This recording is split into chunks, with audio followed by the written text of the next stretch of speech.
기도하겠습니다. 주님 은혜 감사합니다. 언제나 함께 하시고 동행하시고 우리를 인도하시는 주님을 찬양합니다. 오늘도 오직 예수 그리스도 안에서 하나님이 예비하신 응답과 축복을 온전히 나의 것으로 누리는 오늘 되기를 소망합니다. 성령 하나님께서 우리의 눈을 열어주시고 믿음의 걸음을 갈 수 있도록 은혜를 더하여 주옵소서. 주 예수 그리스도 이름으로 기도합니다. 아멘. 오늘 나눌 말씀은 말라기서 3장 8절에서 10절 말씀입니다. 제가 봉독하겠습니다. 사람이 어찌 하나님의 것을 도둑질하겠느냐. 그러나 너희는 나의 것을 도둑질하고도 말하기를 우리가 어떻게 주의 것을 도둑질하였나이까 하는도다. 이는 곧 11조와 봉헌물이라. 너희 곧 온 나라가 나의 것을 도둑질하였으므로 너희가 저주를 받았느니라. 만군의 여호와가 이르노라. 너희의 온전한 11조를 창고에 들여 나의 집에 양식이 있게 하고 그것으로 나를 시험하여 내가 하늘 문을 열고 너희에게 복을 쌓을 곳이 없도록 붙지 아니하나 보라. 아멘. 오늘 이 말씀을 가지고요. 헌금은 왜 드리나요? 라는 제목으로 이른 아침에 또 말씀을 나누려고 합니다. 왜 하나님은 헌금을 말씀하실까요? 성경이 말씀하고 있는 헌금, 우리가 바로 알고 우리 삶에 하나님이 부어주시는 그런 경제의 축복이 정말 우리 모두에게 일어나기를 소망합니다. 고린도후서 9장 5절에서 7절 말씀해 보니까 그러므로 내가 이 형제들로 먼저 너희에게 가서 너희가 전에 약속한 연보를 미리 준비하게 하도록 권면하는 것이 필요한 줄 생각하였노니 이렇게 준비하여야 참 연보답고 억지가 아니니라. 이것이 곧 적게 심는 자는 적게 거두고 많이 심는 자는 많이 거둔다 하는 말이로다. 각각 그 마음에 정한 대로 할 것이요 인색함으로나 억지로 하지 말지니 하나님은 즐겨내는 자를 사랑하시느니라. 아멘. 이 고린도후서 9장의 이 말씀을 보면요, 헌금에 대해서 말씀하고 있죠. 적게 심는 자는 적게 거두고 많이 심는 자는 많이 거둔다 하는 말이로다. 그렇게 말씀합니다.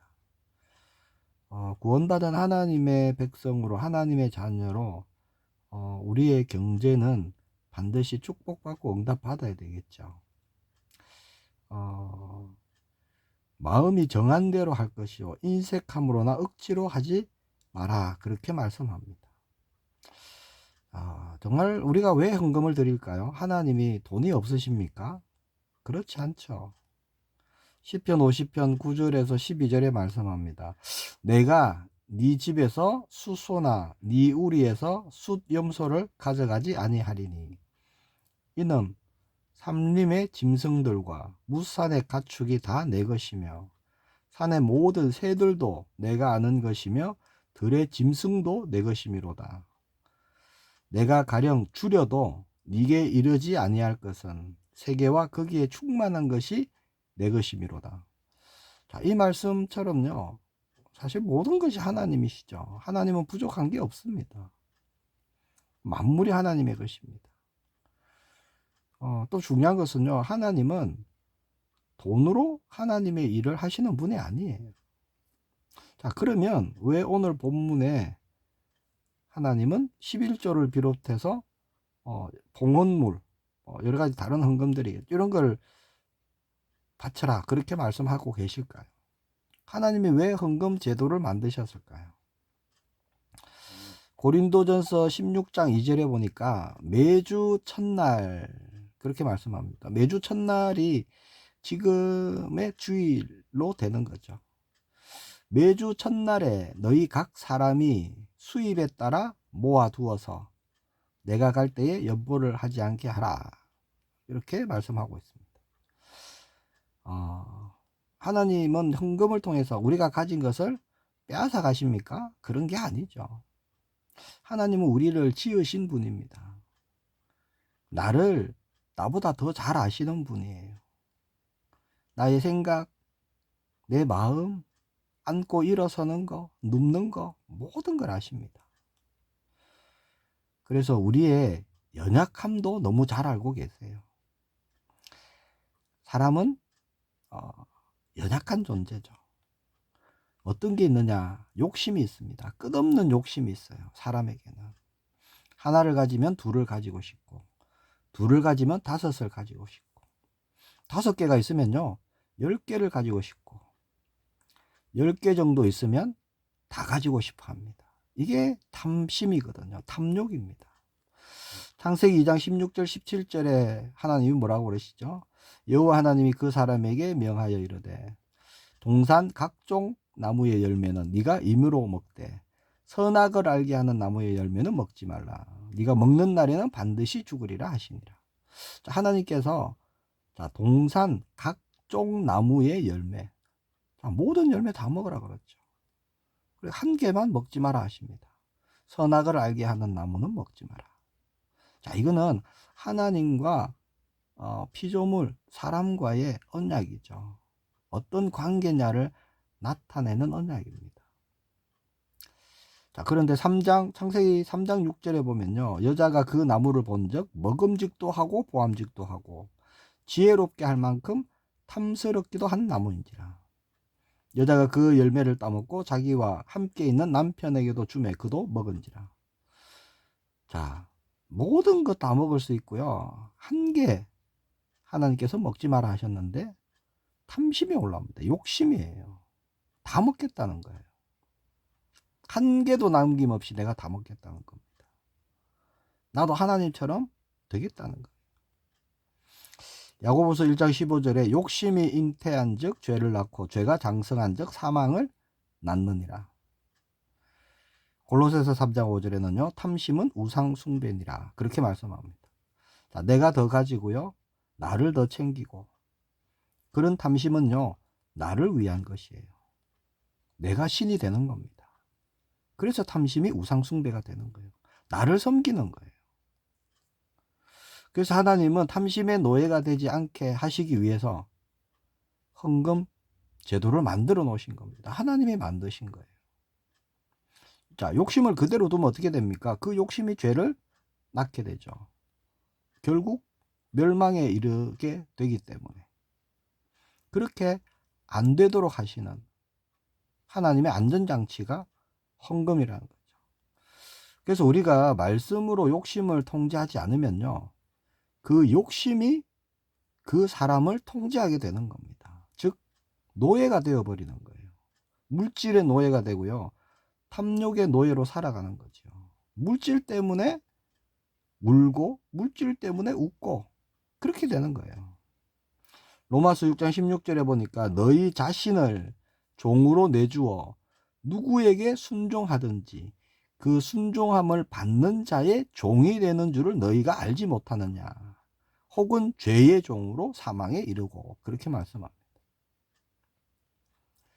그래서 먼저는요, 우리는 욕심을 정복하고 다스려야 되는 거예요. 욕심이 죄를 낳지 않도록 끊어버려야 되는 겁니다. 지금 세상을 한번 보세요. 평생 돈 때문에요, 물질 때문에 벌벌벌 떨면서 살아가는 사람들이 얼마나 많습니까? 물질 때문에 죄를 짓고 악행을 하고 심지어는 살인하기까지도 하고, 물질 때문에 형제 우애가 깨어지고, 그게 다 탐심이고 욕심입니다. 그래서 예수님이 마태복음 16장 24절 25절에 뭐라고 말씀하셨죠? 누구든지 나를 따라오려거든 자기를 부인하고 그렇게 말씀하시죠. 자기 십자가를 지고 그렇게 말씀합니다. 자기 부인이 필요한 거예요. 자기 욕심을요, 십자가에 못 박아 버려야 되는 겁니다. 그래야 우리가 예수님을 따라갈 수 있는 겁니다. 하나님을 믿는 믿음 안에서 우리가 나아갈 수 있는 거예요.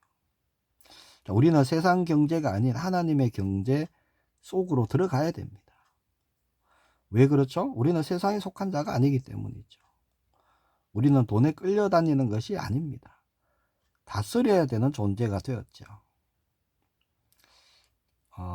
11조 그리고 여러 헌금들 왜 드릴까요? 단순히 복 받기 위해서 그런 게 아닙니다. 또 안 드리면 왠지 양심에 찔리고 혹 하나님이 벌 주시는 거 아니야? 그래서 드리는 것도 아닙니다. 자, 하나님과 나와의 관계에서 나오는 믿음의 고백으로 드리는 거예요. 사실 모든 것이 하나님의 것이잖아요. 그 고백으로 드리는 겁니다. 나의 모든 것 주님이 주관하고 계십니다. 그 고백으로 드리는 거죠. 그래서 인색함으로 드릴 수가 없는 거죠. 기쁨으로 자원해서 드리는 겁니다. 자, 하나님 자녀의 경제의 원리를요, 오늘 이 본문 말씀에 분명히 말씀하고 있습니다. 10절에 말씀하고 있죠. 만군의 여호와가 이르노라 너희의 온전한 11조를 창고에 들여 나의 집에 양식이 있게 하고 그것으로 나를 시험하여 내가 하늘 문을 열고 너희에게 복을 쌓을 곳이 없도록 붙지 아니하나 보라. 그렇게 말씀합니다. 자, 모든 성경에는요, 하나님을 시험하지 말라고 말씀하고 있어요. 그런데 하나님께서요, 나를 시험해 보라 라는 말씀은요, 이 말씀이 유일합니다. 자, 하나님께 믿음으로 드릴 때, 자, 하나님은요, 하나님의 경제는 30배, 60배, 100배. 이게 하나님의 경제입니다. 그렇게 채우시는 분이에요. 자, 그것이 구원받은 하나님 자녀에게 일어나는 경제라는 거죠. 제가 신학교 다닐 때요, 집사람 무급휴직으로 계속 쉬고 있고, 저는 신학생이고 학교 다니고, 그때 사례를 60만 원 받았습니다. 아이도 있고요.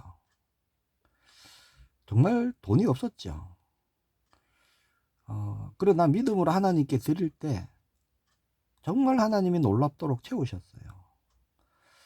계산기로는 도무지 답이 안 나오는 그런 가정 상황입니다. 그런데 먹고 싶은 거 다 먹도록 하셨어요, 하나님은. 또 필요한 것을 다 채워주셨습니다. 생각해 보면요, 수입이 60만 원인데, 그렇죠? 그 헌금 빼면 얼마겠어요? 근데 한 달에 집에서 돌아가는 그 경제는요, 한 400, 500만 원이 돌아가는 거예요. 한두 달 그랬느냐? 그게 아니었어요. 수년을 그렇게 하셨습니다.